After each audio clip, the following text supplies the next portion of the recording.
Congress high command ಕೂಡ ಈ ವಿಚಾರದಲ್ಲಿ ಹೈ ಅಲರ್ಟ್ನಲ್ಲಿದೆ. ಯಾಕಂದ್ರೆ ರಾಷ್ಟ್ರ ಮಟ್ಟದಲ್ಲಿ ಒಂಚೂರು ಹೆಜ್ಜೆ ಆಚೆ ಈಚೆ ಆದರೂ ಕೂಡ ಮುಜುಗರ ಆಗೋದು ಯಾರಿಗೆ ಹೇಳಿ? ಕಾಂಗ್ರೆಸ್ ಪಾರ್ಟಿಗೆ. ಸೊ ದಿಲ್ಲಿ ಅಂಗಲವನ್ನ ಈ ನಟಿ ರನ್ಯಾ ರಾವ್ ಕೇಸ್ ತಲುಪಿಯಾಗಿದೆ. ಕಾಂಗ್ರೆಸ್ ಹೈಕಮಾಂಡ್ ಕರ್ನಾಟಕದ ರಿಪೋರ್ಟ್ ಕಾರ್ಡ್ ಅನ್ನು ಪಡೆದುಕೊಂಡಿದೆ. ಸಚಿವರ ಮೇಲೆ ಅನುಮಾನದ ಕಣ್ಗಳಿದಾವೆ, ಆರೋಪಗಳು ಬರ್ತಾ ಇದೆ, ಫೋಟೋ ಇಟ್ಕೊಂಡು ಟ್ರಾಲ್ ಮಾಡ್ತಾ ಇದ್ದಾರೆ. ಈ ರಿಪೋರ್ಟ್ನಲ್ಲಿ ಏನಿದೆ ಗೊತ್ತಾ? ಅಸಲಿಯತ್ತು ಏನು? ದಿಲ್ಲಿ ಅಂಗಳವನ್ನು ತಲುಪಿರುವಂತಹ ರನ್ಯಾ ರಾವ್ ಕೇಸ್ಗೆ ಸಂಬಂಧಪಟ್ಟಂತೆ ನಾವು ಒಂದಷ್ಟು ಇಂಟ್ರೆಸ್ಟಿಂಗ್ ಮಾಹಿತಿಯನ್ನು ಕೊಡ್ತೀವಿ. ಲೀಗಲಿ ಒಂದು ಕಡೆಗೆ ವಿಚಾರ, ಬಟ್ ಪೊಲಿಟಿಕಲಿ ಮುಜುಗರದ ವಿಚಾರ ಮತ್ತೊಂದು ಸಲ ಸರ್ಕಾರ ಫೇಸ್ ಮಾಡಬೇಕಾಗಿ ಬರುತ್ತಾ. ಯಾಕಂದರೆ ನೀವು ನೋಡ್ತಾ ಇದ್ದೀರಾ, BJPಯ ಟ್ವಿಟರ್ ಖಾತೆಯಲ್ಲೆಲ್ಲ ಈ ರನ್ಯಾ ರಾವ್ ಮದುವೆಗೆ ಸಂಬಂಧಪಟ್ಟಂತೆ ಕೆಲವರು ಫೋಟೋ ಎಲ್ಲ ಹಾಕಿ ಇವ್ರಿಗೂ ಏನು ಸಂಬಂಧ ಅಂತೆಲ್ಲ ಪ್ರಶ್ನೆಗಳನ್ನು ಕೇಳೋ ಮಟ್ಟಕ್ಕೆ ಹೋಗ್ತಾ ಇದೆ. ಜನರಿಗೂ ಗೊತ್ತಾಗ್ತಾ ಹೋಗ್ತಾ ಇದೆ ಯಾರ್ಯಾರು ಕಾಂಟ್ಯಾಕ್ಟ್ ಇರ್ಬೋದು ಅಂತ. ಸಾರ್ವಜನಿಕವಾಗಿ ಚರ್ಚೆಯಲ್ಲಿರುವಂತಹ ವಿಚಾರ, ಪಬ್ಲಿಕ್ ಅಟೆನ್ಷನನ್ನು ಇಲ್ಲಿ ವಿಪರೀತವಾಗಿ ಸೆಳೆದಿರುವಂತಹ ವಿಚಾರ. ಇಬ್ಬರ ಬಗ್ಗೆ ಸ್ಪಷ್ಟ ಮಾಹಿತಿ, ಎರಡು ಸ್ಪಷ್ಟೀಕರಣ.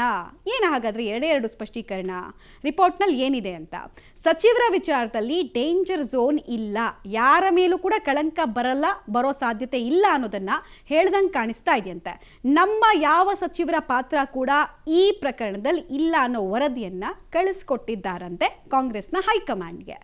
ಪ್ರೋಟೋಕಾಲ್ ಉಲ್ಲಂಘನೆ ಆರೋಪದ ಅಡಿಯಲ್ಲಿ ಸರ್ಕಾರ ಕಠಿಣ ಹೆಜ್ಜೆಯನ್ನು ಇಡ್ತಾ ಇದೆ ಅನ್ನೋದನ್ನ ಕೂಡ ಮನವರಿಕೆ ಮಾಡಿಕೊಡೋ ಪ್ರಯತ್ನ ಆಗಿದೆಯಂತೆ. ಇಷ್ಟು ಮಾತ್ರ ಅಲ್ಲ, ಅಧಿಕಾರಿಗಳ ಮಟ್ಟದಲ್ಲಿ ಮಾತ್ರ ಲೋಪ ಆಗಿದೆ, ನಾವು ತನಿಖೆ ಮಾಡ್ತಾ ಇದ್ದೀವಿ ಅಂತ ಅವ್ರು ಹೇಳಿದಾರಂತೆ. ತಪ್ಪಿತಸ್ಥರ ವಿರುದ್ಧ ಮುಲಾಜಿಲ್ಲದೆ ಕ್ರಮವನ್ನು ಕೈಗೊಳ್ತೀವಿ, don't worry, you need not worry ಅಂತ ಹೇಳಿದಾರಂತೆ. ಡೀಟೇಲ್ಸ್ ಕೊಡ್ತಾರೆ ರವೀಶ್.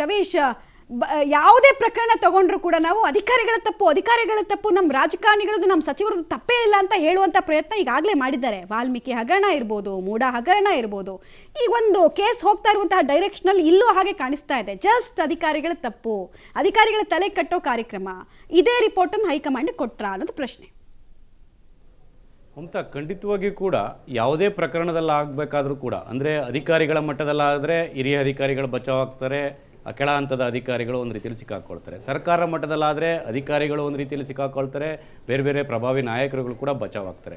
ಹಾಗಾಗಿ ಇದು ಒಂದು ರೀತಿಯಲ್ಲಿ ಗುಬ್ಬಿ ಮೇಲೆ ಬ್ರಹ್ಮಾಸ್ತ್ರದ ವ್ಯವಸ್ಥೆ ಏನಿದೆ ಇದು ನಿರಂತರವಾಗಿ ಮುಂದುವರಿತಾ ಇದೆ. ಆದರೆ ಈ ಪ್ರಕರಣದಲ್ಲಿ ಇದಾರೋ ಇಲ್ವೋ ಅನ್ನೋದು ತನಿಖೆಯಿಂದ ಸ್ಪಷ್ಟವಾಗಬೇಕಾಗತ್ತೆ, ತನಿಖೆ ನಂತರ ಹೊರಬೀಳುತ್ತೆ. ಆದರೆ ಈಗ ರಾಜ್ಯ ಕಾಂಗ್ರೆಸ್ನಿಂದ ಮತ್ತು ರಾಜ್ಯ ಇದರಿಂದ ಕೂಡ ಸರ್ಕಾರದಿಂದ ಕಾಂಗ್ರೆಸ್ ಹೈಕಮಾಂಡ್ಗೆ ಮಾಹಿತಿ ಹೋಗಿರ್ತಕ್ಕಂಥದ್ದು, ಇದರಲ್ಲಿ ಸಚಿವರ ಪಾತ್ರ ಇಲ್ಲ ಅಂತ. ಗೋಲ್ಡ್ ಸ್ಮಗ್ಲಿಂಗ್ ಪ್ರಕರಣದಲ್ಲಿ ಯಾವುದೇ ರೀತಿಯಲ್ಲೂ ಕೂಡ ಪಾತ್ರ ಇಲ್ಲ, ಎಲ್ಲ ರೀತಿಯ ಮಾಹಿತಿ ವಿವರಣೆಗಳನ್ನು ಕೂಡ ಪಡೆದುಕೊಂಡಿದ್ದೇವೆ. ಅದೇ ಕಾರಣಕ್ಕೋಸ್ಕರ ಪ್ರೋಟೋಕಾಲ್ ವಿಚಾರದಲ್ಲಿ ಸಣ್ಣ ಪುಟ್ಟ ಕೆಲ ವ್ಯತ್ಯಾಸಗಳಾಗಿದೆ. ಹಾಗಾಗಿ ಅಧಿಕಾರಿ ವರ್ಗದ ಒಂದು ರೀತಿಯಲ್ಲಿ ಸಮಸ್ಯೆ ಆಗಿರ್ಬೋದು. ಈ ನಿಟ್ಟಿನಲ್ಲಿ ಅದ್ರ ಬಗ್ಗೆ ಕೂಡ ತನಿಖೆ ಮಾಡೋದಕ್ಕೆ ನಾವು ಆದೇಶ ಮಾಡಿದ್ದೇವೆ. 7 ದಿನಗಳ ಒಳಗಾಗಿ ತನಿಖೆಯ ಆದೇಶವನ್ನು ಕೂಡ ಮಾಡ್ತಾರೆ. ಇದೇ ಸಂದರ್ಭದಲ್ಲಿ ಎಲ್ಲ ಒಂದು ಕಡೆ ತಪ್ಪಿತಸ್ಥರು ಯಾರಿರ್ತಾರೆ ಅವ್ರ ವಿರುದ್ಧ ಕಠಿಣ ಕ್ರಮ ತೆಗೆದುಕೊಳ್ತೇವೆ. ಆದರೆ ಸಚಿವರು ಮಾತ್ರ ಡೇಂಜರ್ ಝೋನಲ್ಲಿ ಇಲ್ಲ ಅನ್ನೋ ವರದಿಯನ್ನು ಕೂಡ ಕಳಿಸಿರ್ತಕ್ಕಂಥದ್ದು. ಹಾಗಾಗಿ ಈ ವರದಿಯೇ ಒಂದು ರೀತಿಯಲ್ಲಿ ಅಂತಿಮ ಆಗುತ್ತೋ, ಯಾಕೆಂದರೆ DRI ಮತ್ತು CBI ತನಿಖೆ ಬೇರೆ ರೀತಿಯಲ್ಲೂ ಕೂಡ ಹಾದಿಯನ್ನು ಹಿಡಿದಿರ್ತಕ್ಕಂಥ ಹಿನ್ನೆಲೆಯಲ್ಲಿ ಎಲ್ಲೋ ಒಂದು ಕಡೆ ಅದೂ ಕೂಡ ಒಂದು ರೀತಿಯಲ್ಲಿ ಗಂಭೀರವಾಗುತ್ತೋ ಮುಂದಿನ ದಿನಗಳನ್ನು ಕೂಡ ಕಾದು ನೋಡಬೇಕಾಗುತ್ತೆ.